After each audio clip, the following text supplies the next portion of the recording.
In this video, I am going to go over how to use double integrals to find the volume between two surfaces. We're also going to use it as a way to demonstrate how to convert and use polar coordinates instead of Cartesian coordinates, X, Y, Z, rectangular coordinates. So the problem that we're going to work on is finding the volume above the cone and below the sphere, right? So the cone is this blue shape right here. You can see I've graphed it. And then the sphere is right there. So this is the unit sphere. It has a radius of 1.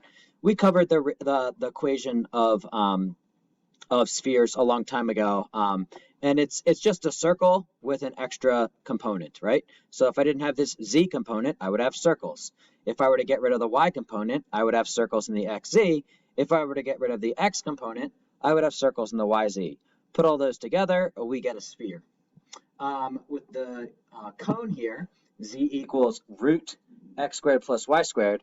I kind of did a little scratch work over here to try to convince you that this is a cone. You may already be convinced, but really briefly, if I make y equal to 0 here, then I get z equals root of x squared. Well, z equals positive x and z equals plus or minus x solves that equation. So, or x equals plus or minus z, which I could transfer over, right? So I guess that's the easier way. If I make x equal to positive z or to negative z with y equal to 0, then I'm going to get z out of this right-hand side. And I could write that in this form. So when I do that, I graph it and I go up here and up there. So this would be a line slope 1 in the xz plane. If I were to make x equal to 0, I would get the same thing, but it would have a y coordinate here. So we know that we've got lines going up. That's the straight line part of this cone. And then the next thing is my contours. You might remember contours from the previous semester, but what I do is I fix z, and then I find an equation between x and y, and I look at the shape of it. So if I make z a constant, I get x squared plus y squared as a constant. Well, you should know that that's a circle. So put this idea, same idea with y, and the contours together, that they have to be circles. That would be just like doing a slice of this thing parallel to the xy plane. So parallel to both that green and the red axis. You can imagine I would get circles. So hopefully you're convinced that this is that graph and that the red graph is the sphere.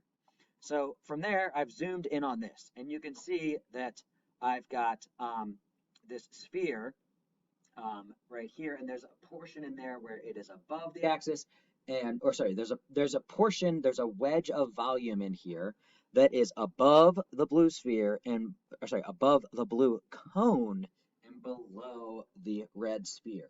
And that is the volume that we're looking for. You should see here that what I did was I only drew those parts, right? So you can see the red part would be the part of the red sphere that we can't quite see very well. You can see one little piece of it right there. And then the blue cone would be this. So what we want to do is calculate this volume. So we're going to sketch down like this. The first thing we need to do is find the region that we would need to integrate over. Because anytime we do a double integral, if I'm doing it for volume here, it's the double integral over a region R of, you know what I'm going to write here? So it's the double integral over a region R of the sphere minus the cone dA. Or if you were to go back to like single variable calculus, it's always the top minus the bottom. So if I were to draw a line from here straight down to there, I need to subtract the top minus the bottom, and I need to integrate. I need to do that subtraction across the entire interval, and that's what we use this integral to do, or across the entire region. So I should say. So you can see here that I've traced down, and this isn't the best drawing. It's not as symmetric as it should be, but you can see that I've traced down, and this region, if I could find the shadow of this thing and see where it hits the xy plane, where this is the x and this is the y, remember, a right-hand system, then that region becomes my my the region that I want to integrate over. I think you should see that that's a circle. You know, this right here, if I were to trace that down here, I would get a circle. So now what we have to do is figure out the equation of that circle and figure out how to represent it with you know, xy coordinates, or if it's easier, to do it with polar coordinates. So I've copied our two equations here, cone and sphere. What we do to find the region is, you should see that that shadow is below the spots where these two intersect, right? Where the red and the blue graph intersect with each other. So what we do is we find the intersection of this equation and that equation. To do that, I'm going to plug this in for z right there. Just like we would do anytime we're trying to find the intersection of two things where we have equations, we solve the system together, right? So what I want you to see here is that I get x squared plus y squared plus, if I square this equation, it gets rid of that square root.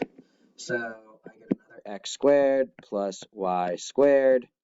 You know what I could do is write that rooted and squared. I think you should see that those cancel, and then it gives me 1. And from here, I have, notice if I square that, I have 2x squareds plus 2y squareds equals 1. And I can divide by 2 and get x squared plus y squared is equal to 1/2. Now, this is where, with familiarity, you learn to convert to polar in this case. You might even do it earlier than this. But in this case, I have x squared plus y squared. And remember, in in polar, x squared plus y squared is equal to r squared. So in this case, if I make that sub in, replace x squared plus y squared with r squared, I get r squared equals 1/2.